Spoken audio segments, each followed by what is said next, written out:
over here, we're saying don't eat the cookie, don't drink the alcohol. And so we keep thinking about the cookie and the alcohol. So now we're relying on willpower and grit, and that's finite. We tend to crack eventually. Whereas over here, it's like, I get to be alcohol-free. I get to be dessert-free. I love eating healthy food. I'm choosing this. I'm choosing this lifestyle over here. Yes, I get to choose this lifestyle.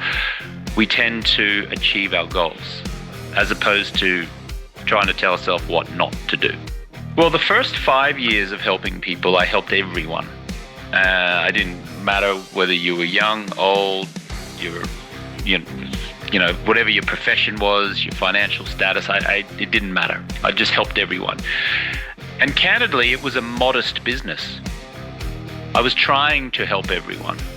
But what I found was that the people that I was able to create the most significant transformation with were the demographics that I just described: a business owner, executive, and entrepreneur. They seem to be committed to long-term peak performance. Today's guest is one of the true OGs in the alcohol-free world. His name is James Swanwick, and if you spent more than 5 minutes researching how to change your relationship with alcohol, then you've definitely seen his work and come across this guy in this space. James has been alcohol-free as fuck for almost 16 years, and what started as a simple 30-day experiment turned into a complete personal transformation. Weight loss, better sleep, sharper focus, less anxiety, and a life that opened up in ways he never expected. But what makes James different just isn't that he quit. He turned his own shift into leadership. He built the alcohol-free lifestyle and Project 90, and he helps entrepreneurs, executives, doctors, lawyers, high performers from all over the world break free from alcohol's grip. Not with shame, not with labels, and definitely not with white-knuckled willpower, but through neuroscience, behavioral psychology, accountability, and community.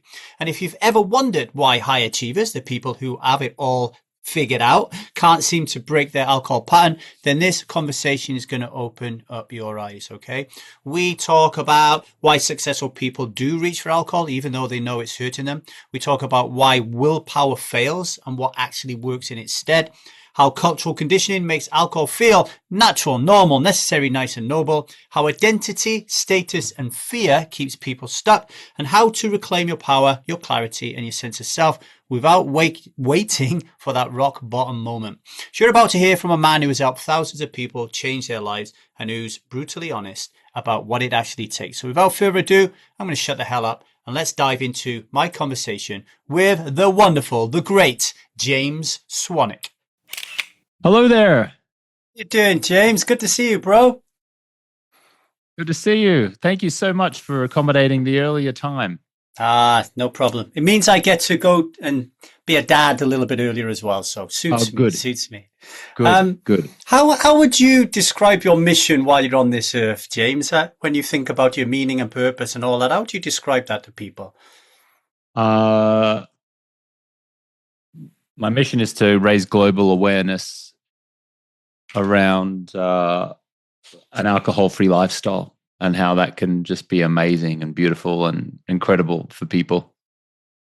And when you're talking to people for the first time, and the usual kind of like first level chit chat goes on, and they ask you what you do for a living, what do you say to them? I'm always curious because it always baffles me. I help high achievers to reduce or quit drinking alcohol with inside of a entrepreneur and executive coaching program. And what's the response? What's the response you get usually when you say that to people? Tell me more. That's interesting. Tell me more about that. Yeah. It's changed. It's changed in recent years. I mean, I've been helping people to quit drinking alcohol since 2015. And when I did it in the first few years, first of all, people were like, what are you talking about? And people were skeptical and pushed back on me. And then now in recent years, people are like, oh, okay, interesting. Tell me more. So it's become more commonplace for people to actually desire to be alcohol free versus back then people were thinking that everyone was thinking that they were an alcoholic or had a big problem if they decided not to drink. It's really interesting, isn't it? Because I'm sure, with your clients, will come across a lot of people who feel embarrassed or ashamed to have that conversation with people. Yet, whenever I have that conversation with people, it is always, I would say 99% of the time, met with curiosity. Oh, wow, that's really interesting. Tell me more, which usually follows with, I don't have a problem with alcohol, but, so it does tell you something, doesn't it? That sometimes you just have to lean into that uncomfortableness and go for it. And the world isn't as scary as you think it is. Yeah. A lot of people have a mistaken belief that they'll be ostracized from their group of friends if they share that they're not drinking, or that people will be judging them. But thankfully, that's decreasing now, even though it's still part of our reptilian brain, and, that we fear being kicked out of a group or being kicked out of a tribe. The beautiful thing in the year 2025 and 2026 is that you can just find another tribe. You can create your own tribe. Whereas thousands of years ago, if we got kicked out of the tribe, it was certain death. The rival tribesman would kill us, or the bear or the wolf would try to eat us. And we carry that forward to today, where we still have that. I would call it an irrational fear, but that fear is still present, which is why people are like, oh, if I better not tell people I'm quitting drinking, because they'll think I'm an alcoholic, or they'll think I'm dull and boring, or I'll have to retreat from society and I won't get invitations anywhere anymore, or people have to change their behavior because of my non-drinking. Why alcohol? I imagine, knowing what I know about you, there's so many different avenues open to you. I mean, you do multiple things anyway, but why fall in love with this beast? Well, I was a socially acceptable drinker growing up in Australia, in that I would have 2 or 3 drinks most nights of the week. And on weekends, I would drink heavier. And I did that for almost 20 years, from age 17 to about 35. And then in 2010, I just realized that way of living life had caught up with me. I was about 30, 35 pounds overweight. I was envious of other people, jealous. I was irritable. I wasn't sleeping great. I looked at photos of myself and I had like a triple chin. I was just puffy. And so I remember thinking, well, if I just stop drinking for alcohol for 30 days as an experiment, let's see what would happen. And so I did. I stopped drinking for what I thought would be 30 days. It's now been 15 years, almost 16 years. But in those 30 days, I lost 13 pounds. I slept better. I felt better. I looked better. I was less irritable, less stressed, less anxious. Started to take different actions. I joined a gym. I kind of started to raise money for a charity. I just became a nicer person. And I just rode that wave and said, oh, I wonder if I can do 2 months, 3 months, 6 months, a year. And then was like, I wonder if I could do another year. I wonder how long I can go. And then, I was doing that for 5 years until 2015. And then I thought maybe I can just create a program or a business where I can actually help people on a more ongoing basis. And that's what I did. And then I created this organization, which is called Alcohol-Free Lifestyle. And it's just grown into a executive coaching program now, where we help mostly business owners, entrepreneurs, realtors, investors, doctors, lawyers, kind of like people who really like learning about, neuroscience, and they're quite successful financially in their life, but they haven't been able to beat this one thing of alcohol. And so that's kind of the journey of it. What is it that attracted you to that group of people? Because I know what it's like myself in this business. There's some people who are like, niche it, like just look after the women, look after the working class, look after the high achievers, look after the men. What pulled you in towards this particular group that you talk about in your book? Well, the first 5 years of helping people, I helped everyone. I didn't matter whether you were young, old, whatever your profession was, your financial status. It didn't matter. I just helped everyone. And candidly, it was a modest business. I was trying to help everyone. But what I found was that the people that I was able to create the most significant transformation with were the demographics that I just described: a business owner, executive, and entrepreneur. They seem to be committed to long-term peak performance. And so I just kind of started to experiment. Instead of saying, hey, I can help you quit drinking, I just started to experiment with, hey, if you're an entrepreneur like me, I can help you quit drinking. And I didn't get as many people reaching out, but the people that I did reach out were more committed. So as a business owner, I can tell you that the moment that I niched down into the demographic that I chose to support and go deep with was the moment that the business created much more significant impact than when I was trying to go wide and help everyone. And then also just to be candid, our stop drinking programs now, they're quite expensive for everyone, but not as expensive for a business owner, an entrepreneur, a financially successful person. And what I found was that with my own personality, when I paid for something, I paid attention. And when I got something for free or on discount, I wasn't as committed. So a combination of I'm a business owner, I'm an entrepreneur. I experimented with seeing whether business owners and entrepreneurs wanted to work with me. I got feedback that they did. And then as I've kind of added in more coaches and more programming and more education, I've been able to raise the price of my programs. And then that in turn makes it more challenging for people to make that choice. But when they do, it's a symbol of seriousness. And what I found is that actually creates meaningful change. So if someone just does sober October or dry July, they might succeed for 30 days. It's free. Someone goes to AA, it's free. They might succeed for a while, but ultimately they return to the same challenges caused by their drinking long term. Whereas with what we've created here, anecdotally, when people pay, they pay attention. When they're in a like-minded group of other business owners, executives, similar mindset, change becomes probable, not just possible.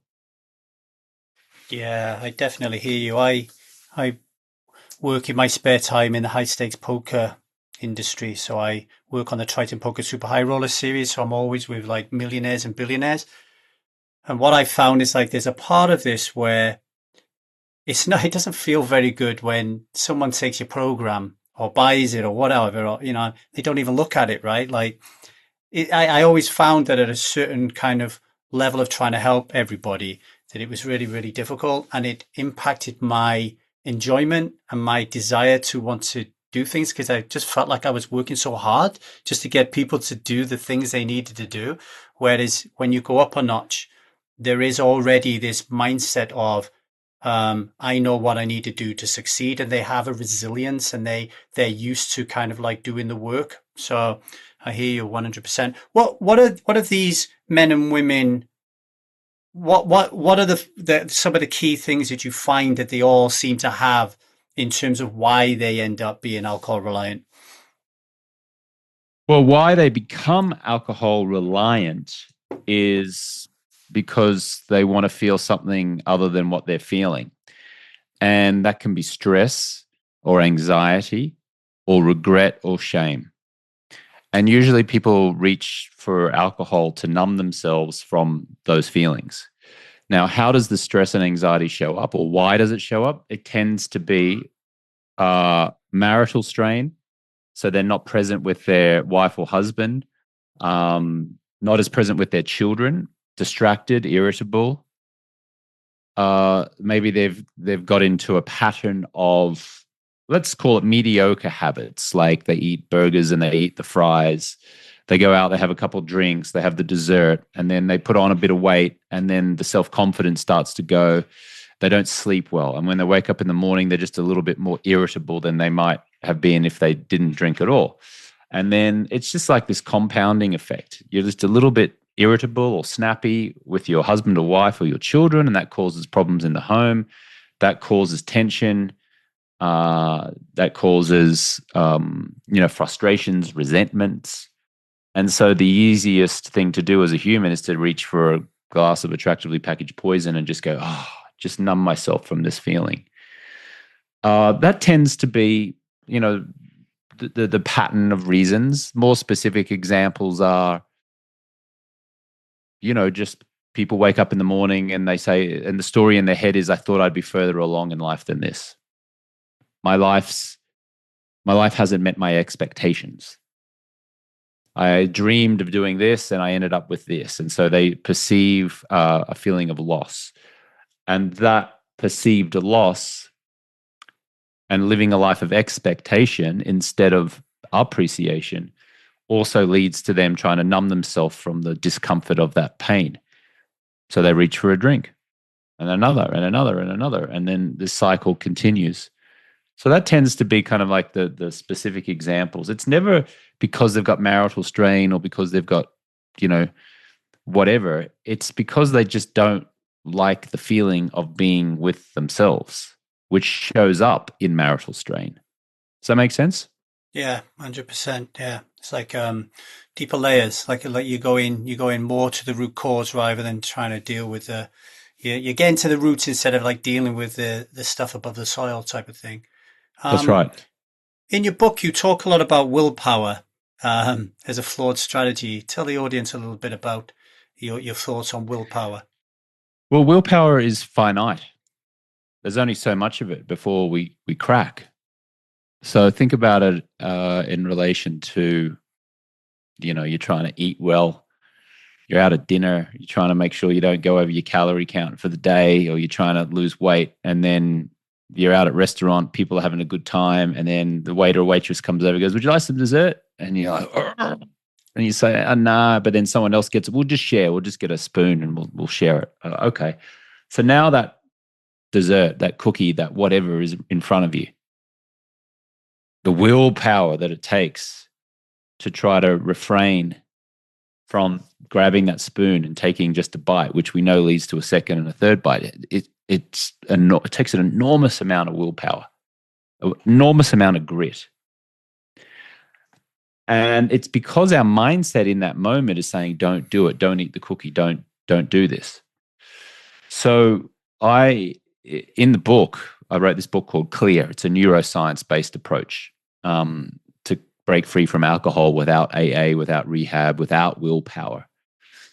I kind of explore or challenge this idea that willpower and grit is an effective strategy. What is a more effective strategy, or the most effective strategy, what I found through understanding neuroscience, is instead of saying to yourself, don't eat the cookie, don't eat the ice cream, don't have the dessert, or in this case, don't drink the alcohol, we do what I call the Flipperooni, which is we flip it on its head and we say, I easily only drink soda water. I love going to bed feeling like I've just got a half full stomach, not a full stomach. I love the feeling in the morning when I wake up and I've got clarity, focus, and energy because I chose wisely the night before. I absolutely love politely declining the invitation to have a cookie and an ice cream. I easily only eat beautiful, healthy food. I easily only allow into my lips crystal clear soda water, ice, and a piece of lime, food that nourishes me. So we're focusing on what we will do as opposed to what we won't do. And over here, we're saying don't eat the cookie, don't drink the alcohol. And so we keep thinking about the cookie and the alcohol. So now we're relying on willpower and grit, and that's finite. We tend to crack eventually. Whereas over here, it's like, I get to be alcohol free. I get to be dessert free. I love eating healthy food. I'm choosing this. I'm choosing this lifestyle over here. Yes, I get to choose this lifestyle. We tend to achieve our goals as opposed to trying to tell ourselves what not to do.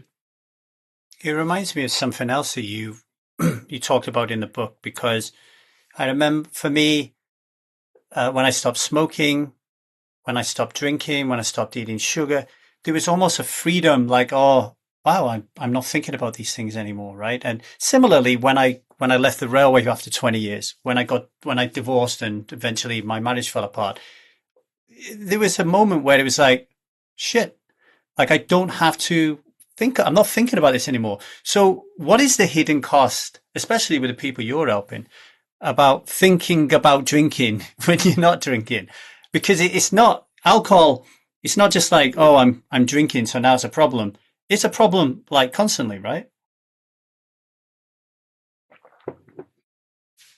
Well, drinking recovering from drinking, lamenting the drinking, thinking about drinking, preparing for drinking, drinking. That's pretty exhausting. And then the cycle could start it again. Drinking, recovering from drinking, lamenting the drinking, thinking about drinking, preparing for drinking, drinking, recovering, and so on, right? That occupies a heck of a lot of space in your brain. Think about all of the times that you're thinking about your drinking. Should I cut back? Should I reduce? I shouldn't drink that much. Should I do sober October? Should I do dry July? I'll just drink on weekends. I'll just drink on a special occasion. Maybe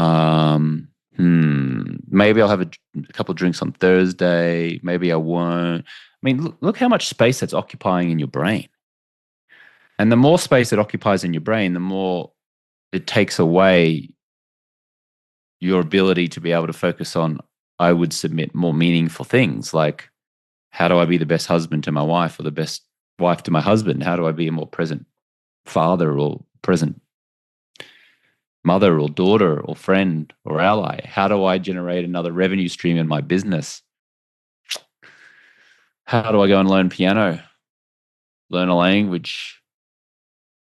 Right? So we're thinking about things that are compromising our experience of life. And we're just like constantly going back and forth like a tennis match. Like, oh, maybe I should cut back. Maybe I shouldn't. I'll just drink on Friday. Maybe I won't. Do I need to get help? Should I do sober October? Should I start this week? Should I start next week? I'll just drink beer and wine. I just won't drink the tequila. Okay, I'm going to. Imagine if you just took all of that thought out and just focused on what am I appreciative for in life? What am I grateful for? Who am I grateful for? Now you are thinking about different things. Now that leads to taking a different action, and now that leads to different results or a different outcome. So, yeah, just maybe just do an audit of how long you spend thinking about it, preparing, all that kind of stuff, and then wipe the slate clean and start focusing on other more meaningful things. I actually went to have my hair cut today, and my barber was talking about how when he drinks certain craft beers, he gets gout in his foot. But he's worked it out that if he drinks a dry cider, he won't get gout in his foot. So now he was telling me, when I go out with the boys, I just drink dry cider. And I found that, like the other day I went out with him, he said, they wanted me, I was going to have 4 pints, and I decided to have 2 pints. So I had my 2 pints, and then he said, but I was thinking afterwards, I was okay with the 2 pints, so why do I have any pints? And I said to him, well, you've just kind of answered it. You're getting gout, you're getting old, you said it's affecting your knees. This is the second or third time we've had this conversation since I've been sat in the chair, and you keep saying, why don't I just give it up? Why don't you give it up? And you just change the subject. So why is it so hard? What are some of the things that people are so scared of when with this life without drinking business? Most people have a mistaken belief that they're going to be dull, boring, and that they'll have to retreat from society. Most people have a mistaken belief that they won't be fun, or they won't get invited to things anymore, or that people will change how they relate to them. Most people believe that refraining from drinking will mean that they're not living life, because they've framed alcohol in a way that positions it as fun and enjoyable and celebration and reward. And so the idea of removing that thing, which has been associated with great memories and good times and smiles and romance and celebration and bonding, is just so filled with resistance that they end up just staying in the status quo. If they only realized or only knew that removing the alcohol creates more joy, more connection, more romance, more clarity, more focus, more energy, more pleasure, then everyone would throw it away. But there's this cultural conditioning that goes on where everyone's smiling as they drink this poison. I call them smiling assassins. I have this 90-day stop drinking program. It's called Project 90. And as I referenced earlier, we help these business owners and executives to stop drinking for 90 days, and then they get to choose whether they want to be alcohol-free or not from there. But it's amazing. I've got hundreds of these clients now walking around going, oh, the waiter's a smiling assassin. Oh, my husband's a smiling assassin. My friend's a smiling assassin. And what they're saying is that a smiling assassin is anyone who offers you a drink with a smile on their face. Hey, Lee, you want a drink? Hey, can I get you a drink? Would you like a wine? Would you like a beer? Hey, it's Thanksgiving. Would you? Can I get you a glass of wine? It's the waiter or the waitress. Hello, sir. Hello, ma'am. Can I get you started with a drink from our drinks menu? We have blah, blah, blah, blah, blah, right? And they're smiling as they're offering you this glass of poison, because that's what alcohol is. And so when you have grown up in the conditioning that alcohol equals smiles, alcohol equals connection, alcohol equals good time, then what does not alcohol mean? The opposite, right? Dull, boring, not interested, lethargy, tired, blah. And so that's why it's so challenging for millions of people around the world to let go of it. Because their whole life, people have been smiling as they consume it. But I'll tell you, once they do rewire their mindset, and we show them some neuroscience, and we give them accountability, and we send them out into bars and restaurants, and we have them smile right back at a smiling assassin as they politely decline that drink, and they get the experience of enjoying the restaurant meal considerably better, and they get the experience of watching the Super Bowl alcohol-free, and they get the experience of watching their football game, catching up with their friends alcohol-free, and going to the pub and drinking alcohol-free alternatives. And they realize that they've got clarity, focus, energy, and the joy and the experience is equal, if not better, than if they were drinking alcohol. Then quitting drinking becomes very easy. Maybe not easy, let's say simple, very, very simple. And it gets easier over time. Yeah, I on the cultural conditioning and the silent assassins, the worst silent assassin for me when I grew up in Manchester until I was about 10. So, and then we moved to Wales, so a small little valley, only 3,000 people there. So that's where my drinking career took off when I was about 13, 14. And the worst smiling assassins in our valley, and it still happens today, were your parents. There was something about the ego with the parents that they thought it was cool to create rituals and initiations with their children to drink alcohol.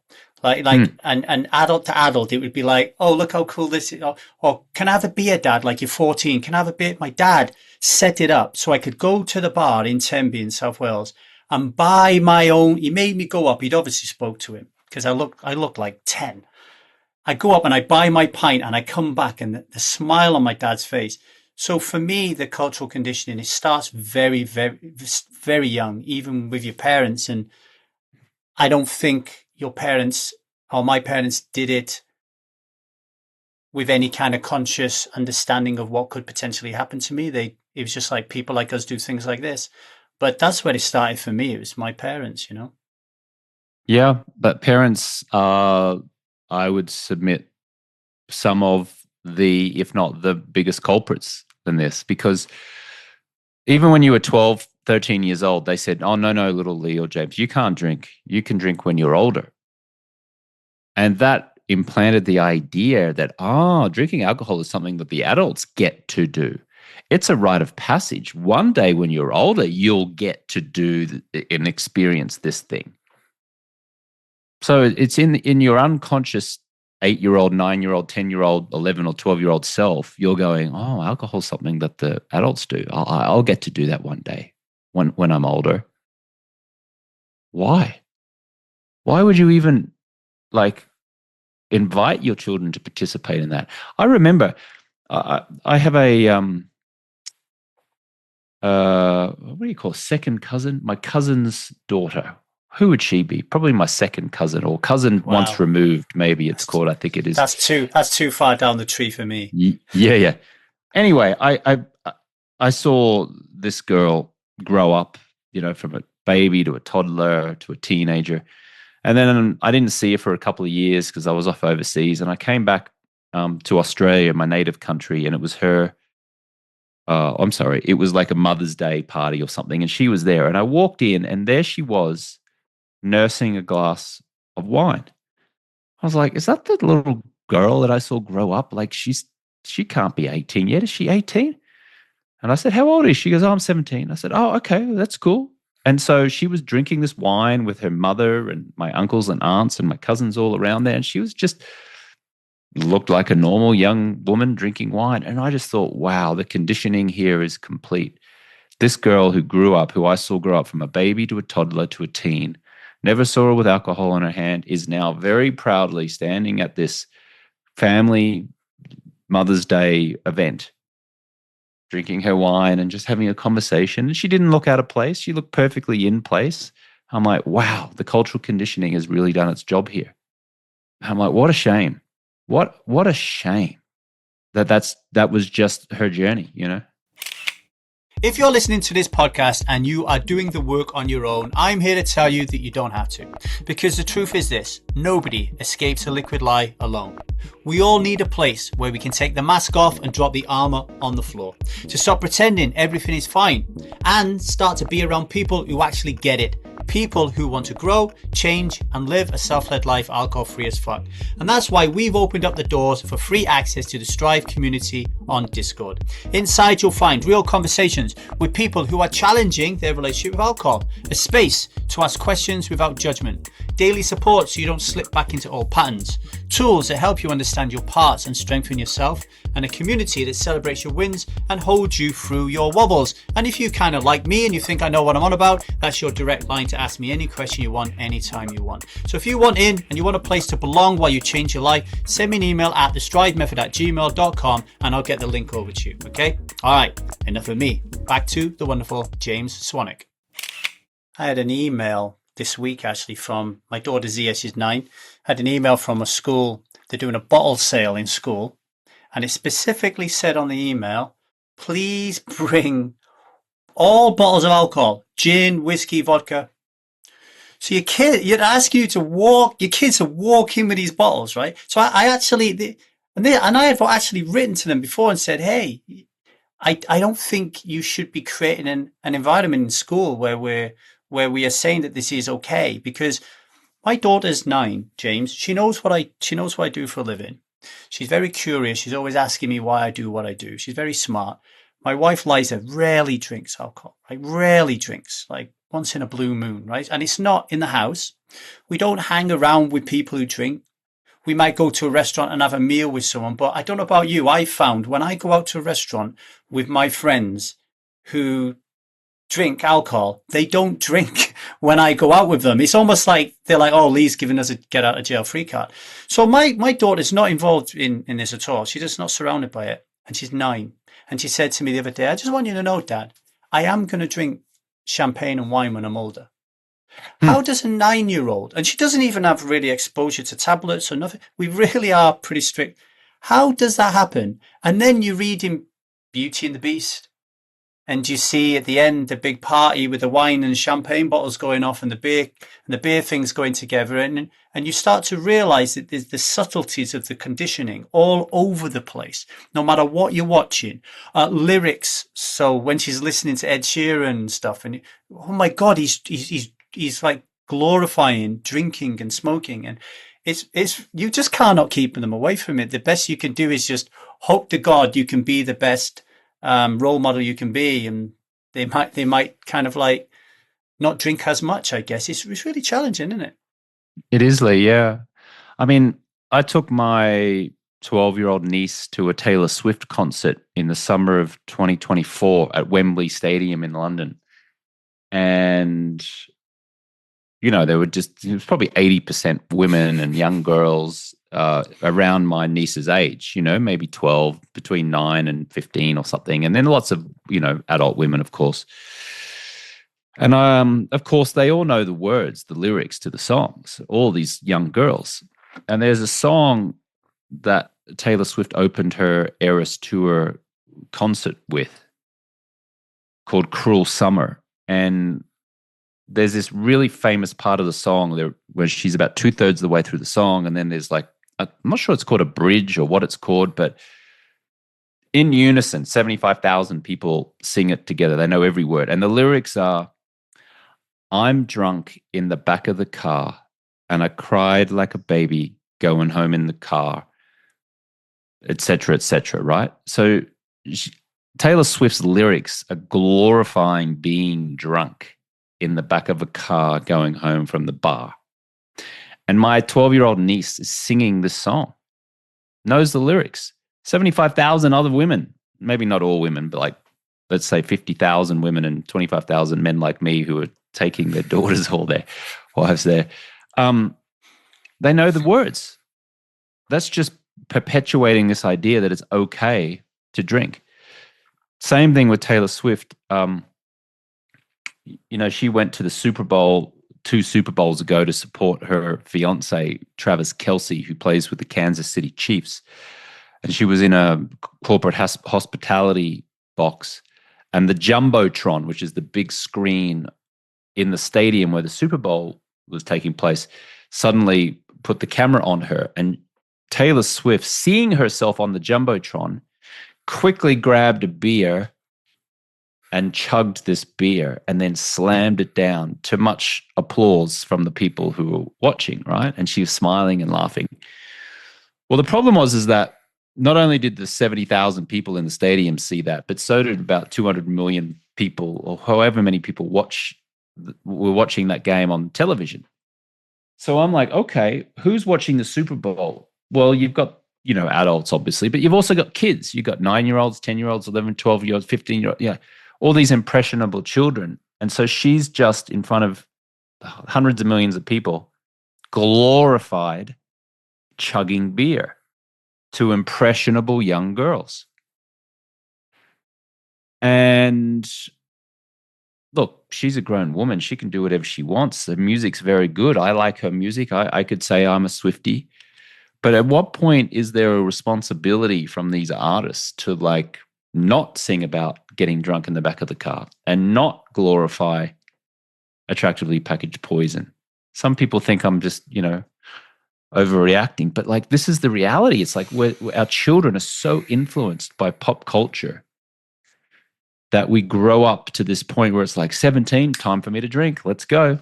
And I just challenge that's a good thing. Yeah, I think you're right to challenge it. I think the problem is a lack of self-awareness. So because we do what we do, we know that the World Health Organization says that alcohol kills 3.3 million people a year, is one of the causal factors in over 200 illnesses and diseases. That's more than war, murder, and terrorism combined. Yet you'll see it on the news: war, murder, terrorism, Ukraine, everything that's going on in the world. But then alcohol is glorified. And I think that a lot of these people are they haven't got a Scooby. They're just not aware of the damage, and maybe it hasn't personally affected them or whatever. So I think if they've got this lack of awareness, then they get a pass. For me, once it's in front of their face and they continue to do it, it bothers me. I'm a big David Beckham fan, right? Huge David Beckham fan. When I grew up, he was one of my idols, not just because I loved Manchester United and he was a great Manchester United footballer, but just the way he looked and the way he presented himself, and, gets knighted because he's that type of guy. And I'd let him look after my daughter. He's that kind of guy. And then he gets affiliated with alcohol, right? I think it's Stella or whatever. And he's got kids, and it is really frustrating, but all we can do is what we're doing, right? And trying to touch as many people as we can. And in a way, I think it was Will Cole put on his Instagram today, we might have grown up eating shit and our parents fed us shit, but we don't have to feed our kids shit. And we can be the break here, so our kids learn to eat well, and then their kids do. It's the same with alcohol. I know my son is 24, he drinks, but he doesn't drink like I used to drink. It's not him. He looks at it in a very, very kind of give or take way.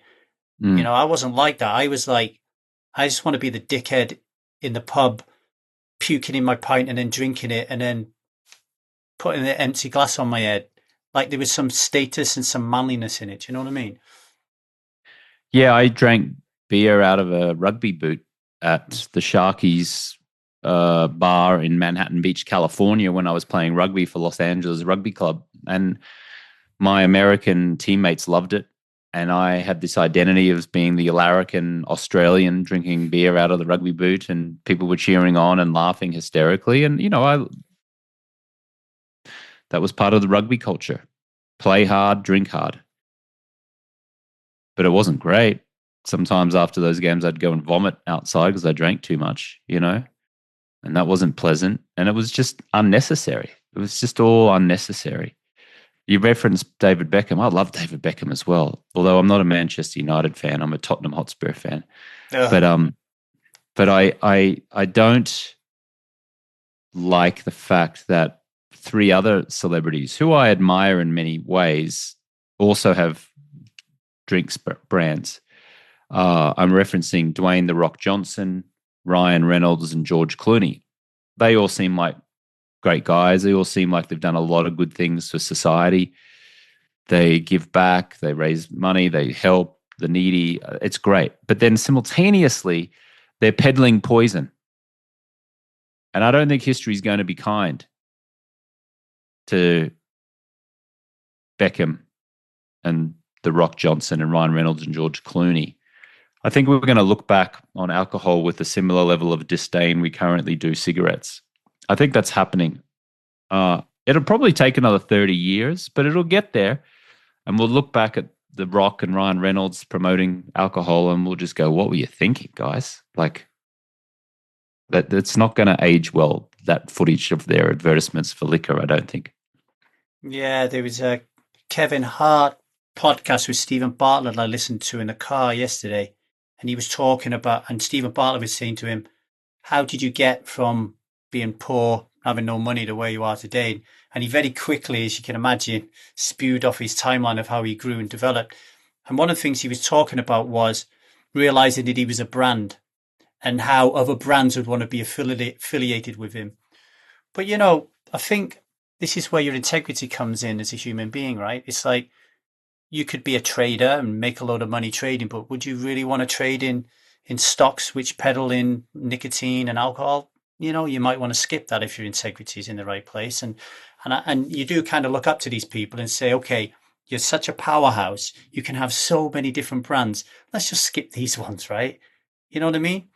And then on the other side of it, if you do get one or two of them, unfortunately, you know what happens with the celebrities? They get fucked up and then they tell their story and then it becomes something that helps people. It's just a shame that it isn't more proactive and it's less reactive, Yeah. Yeah, it's funny. Like, we only celebrate people who've had a comeback. We don't celebrate the people who never needed a comeback. Robert Downey Jr. He was on gun charges, drugs, alcohol, was, a pariah in Hollywood for many years. And then suddenly he comes back, makes a comeback. He goes sober, he changes things, and now we all celebrate him. So he gets all of the headlines. But what about the person who never chose to drink alcohol or misuse firearms or use drugs in the first place? They don't get noticed. They don't get celebrated at all. It's weird.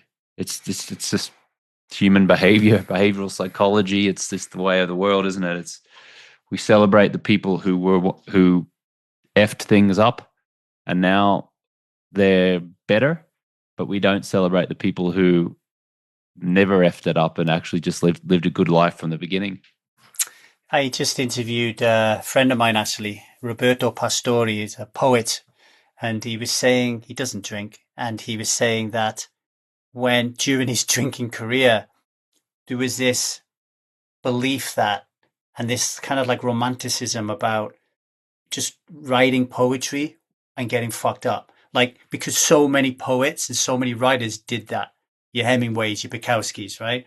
And I look at alcohol like that a bit. There's this romanticism, and that romanticism encompasses the disasters as well.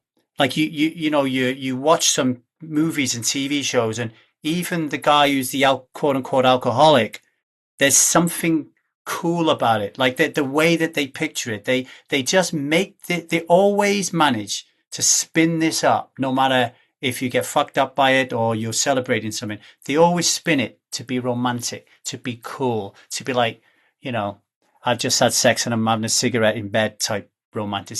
And it's just bollocks. But you've got to see it first because you can't intervene in a world that you cannot see, right? Yeah, I mean, watch all the TV shows now on Apple or Netflix or Paramount or whatever. It's like there's alcohol being glorified all the time in that. And then even the character who's like funny and fun, who's misusing alcohol, it's like, oh, that's funny. Oh, yeah. Yeah, that's funny. I remember there was a scene in this TV show on Apple called The Morning Show, and it's got Jennifer Aniston and a couple other big people in it. And there was a scene where the producer and her associate producer were exhausted and tired by something. And then the producer goes, "You know what we're going to do tonight?" She goes, "What?" She goes, "We're going to go out and get drunk." And then the associate producer, "Oh, no, no, no." She goes, "That is an order. We're going to go out, we're going to get drunk, and we're going to hit the town. That's an order." She's like, okay. And then you cut to them out on the town laughing hysterically, getting drunk, drinking lots of poison. And then it cuts to the next day and they're both hungover and they're dragging their ass through the day and things go pear-shaped because of that. I'm like, that was supposed to be a comic scene. Like whoever wrote that scene, whoever filmed that scene, it was supposed to like, oh yeah, we're going to go and get drunk. Ha ha ha, that's so funny. Oh, it's so funny. They're going to go and get drunk. Oh, look at them having such a fun time being drunk and playful, as if they couldn't be playful without the alcohol. And then of course the consequences afterwards. So, again, it's just cultural conditioning. You start to see it in every movie. You start to see it in every TV series. It's just everywhere. But then once you see it, you can't unsee it. Yeah, that's a challenge I want to give to everybody listening to this actually is get a notepad and a pad. And I know a lot of you are binge watching probably several different shows at the same time across different platforms. I want you to be aware when you're watching your show, doesn't matter what it is, if it's a kid's show or an adult show, whatever it is, or a movie, how many times you see alcohol. Because I'm telling you, I did this. I was watching Daredevil, I think I was watching. I was watching Blue Lines on BBC, and I was watching Ted Lasso or something. I can't remember what it was.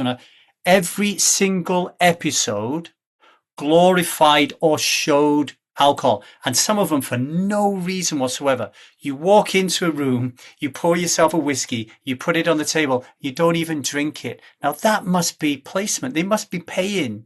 Some liquor companies must be paying them to just have this in the scene because it just doesn't make any sense. But if you're watching that all the time, your reticular activating system is going to be like, this is just normal. I mean, I use the 5 N's, James. Nice, necessary, normal, natural, and noble. That's why I got hooked, because that's what I really believed, and the world makes me believe that. When did you really feel like the power had shifted from alcohol having power over you to you having power over alcohol? Was there a moment when you realized, I don't need this anymore, I got this? I think once I got to a couple of months alcohol free, I was starting to believe. And then that first year, I increasingly believed. And then I remember it was 1 year from when I stopped drinking alcohol, and I was back in Austin, Texas, and I walked into the Luster Pearl Bar on Rainey Street in downtown Austin, and I went to order a Budweiser to have a celebratory drink. The irony, huh? Like I was ordering poison to celebrate the fact that I hadn't drunk poison for a year. Ridiculous. And I remember I went to put the beer up to my lips, and right at the last moment, something stopped me. And I put the beer down, and I just thought, wow, in a year, I've got this dream job hosting a television show. I've got clarity, focus. I'm sleeping better. I lost 30 pounds. I'm less irritable, less envious, less jealous. Still got stress and anxiety, like not perfect by any stretch, but like I was like, wow, look at all these cool things I've done in 1 year. And, the beer sat there for a couple of minutes, inviting me to consume it. And in the end, I just called the bartender over and I said, "Excuse me, I've changed my mind." And I tipped him. handed him the beer back, and I walked out, and I haven't picked up an alcoholic drink since. So that was really the moment. Like I thought maybe I had power over it on that first year, but the fact that I was ordering a beer to celebrate indicated that maybe I hadn't. But certainly when I walked out of that Rainy Street bar after handing the beer back, that was the moment I felt like, you know what, I got power over this thing now. I remember going back to rugby. Ogmore Vale is a big rugby place, and I think you get free beer tokens when you're playing youth rugby. So you're younger than 18. You go play and you go and get drunk.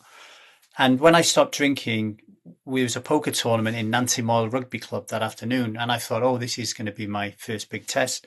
So I go in there, and in Ogmore Vale, you drink in rounds. So you get 5 or 6 of you. You have a pint, you have like 6 pints, and then you have a second round, so you have 12 pints, right? Funny, the sidebar, I would talk to people in America about having 12 pints, and they couldn't believe that someone my size could drink 12 pints. And I went in there, and they used to call me Ching. They say, Ching, you going in a round? And I was like, no, I'm not drinking. What, you on antibiotics or something? Or what's going on? No, I'm not drinking ever. You're not drinking ever. Why? And I said, because my marriage is falling apart. And you know what? Every single big, muscly, massive rugby boy sat down with me, and all of them said, wow, we can actually see that. We can see your marriage going that way. And good on you. Some of them even said, I wish I had the balls to do what you're doing, right? Because I'm not happy with my drinking, but I could never imagine not drinking. And I think it was in that moment, James, that I realized, wow, I got this all wrong. I thought that I was a rebel because I was drinking the puke and doing the shoe bombing. I thought I was a rebel. And then I realized, no, I'm the rebel because I'm not drinking. Like these guys are looking up to me. And suddenly, as someone who always craved approval from outside of myself, suddenly I felt I was getting approval, not because I was an idiot who was drinking all the time, which I wanted to when I was younger, but suddenly I was getting approval because people were like, well done. And I think that made a big difference for me because it made me braver. Do you know what I mean? Yeah. Well, I submit you were a pioneer. A rebel is a good word, but pioneer, I think, is better. I think pioneer is more effective. Yeah, it's more powerful, I think. Because a pioneer is someone who goes where someone hasn't been brave enough to go before, right?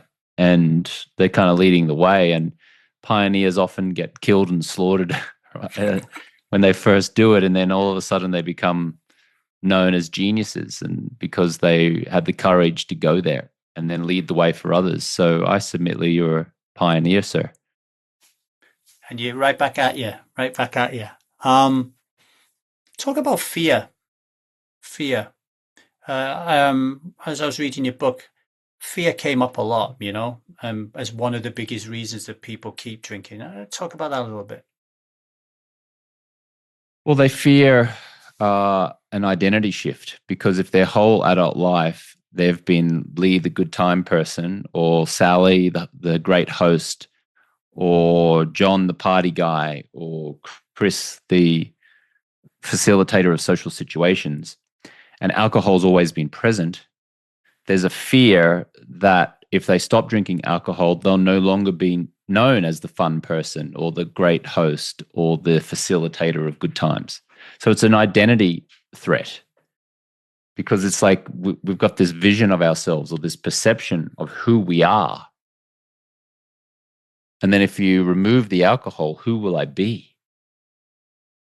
Who will I be if I'm no longer Lee the party guy, or Sally the great host, or whatever? The reality is that you can still be Lee the party guy and Sally the great host. You just don't have the alcohol. You can still be the facilitator of good times. But that's the fear. Like it's an identity shift fear. Who am I without this prop of alcohol? Who am I?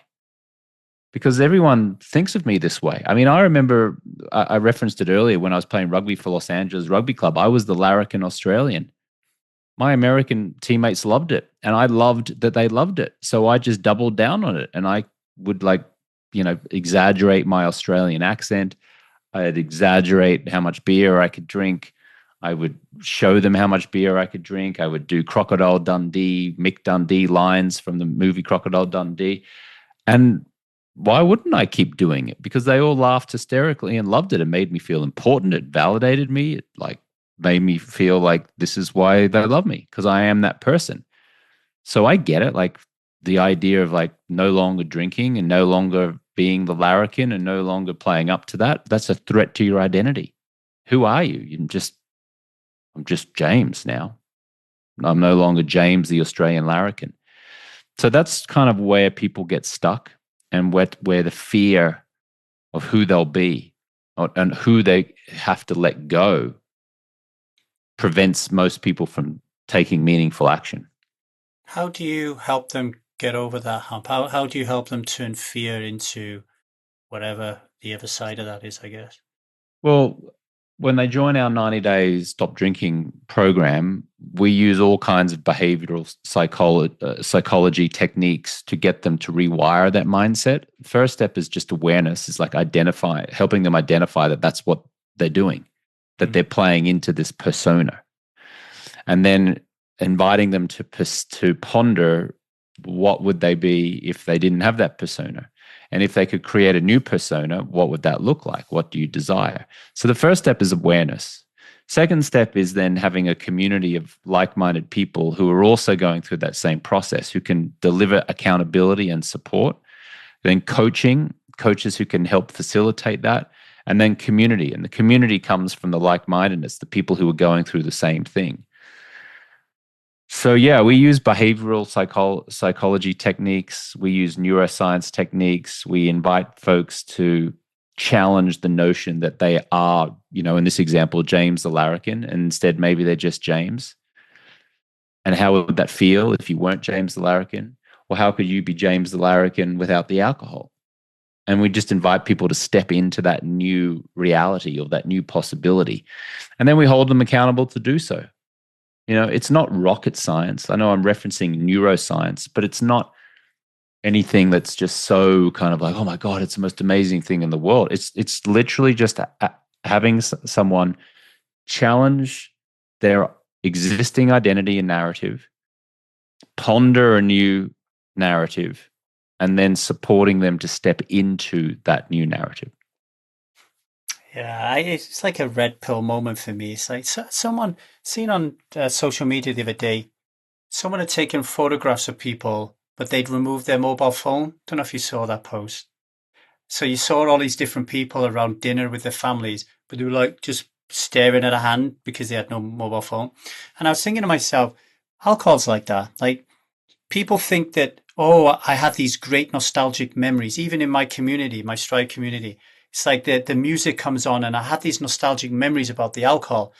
It's not the alcohol, right? Like you take the alcohol out of it and you just had a great experience or you didn't have a great experience. You had a laugh or you didn't. You made love or you didn't. The alcohol is like a red herring. Like Liza, my wife, said to me the other day, yeah, I'm making this like beef dish and what am I going to use instead of wine? Liza, if you put wine in it or not and you give me two dishes next to me, I ain't going to tell the difference. I'm not going to tell the difference. So many people, like, what am I going to do when it comes to like wine? And no, you're not going to tell the dish. Just take it out and just give your dish. No one's going to know any different. It's crazy.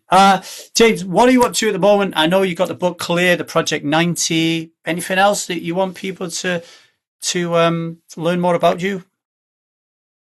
I would just say, they've got an audio version of my book. You can find it on Amazon. The book's called Clear. If you want to reach out to me, you can always go to alcoholfreelifestyle.com. You can see all of our the ways that we support people there. I have a podcast on Spotify and Apple Podcasts, which is called Alcohol Free Lifestyle. And then I'm most engaged on social media on my Instagram channel, where I put out a lot of videos to support people reducing or quitting alcohol. It's just my name, @James Swanwick. Well, James, you are one of the OGs. You've been doing this for so long. Thank you very much for choosing at the time when you stopped drinking to create a business and help other people to do the same, because so many people can just stop and just go back to life. So you're saving people's lives. So thank you very much, James. I really appreciate it. You're welcome. Thank you so much for the kind words, and I appreciate you inviting me on, Lee. Thank you.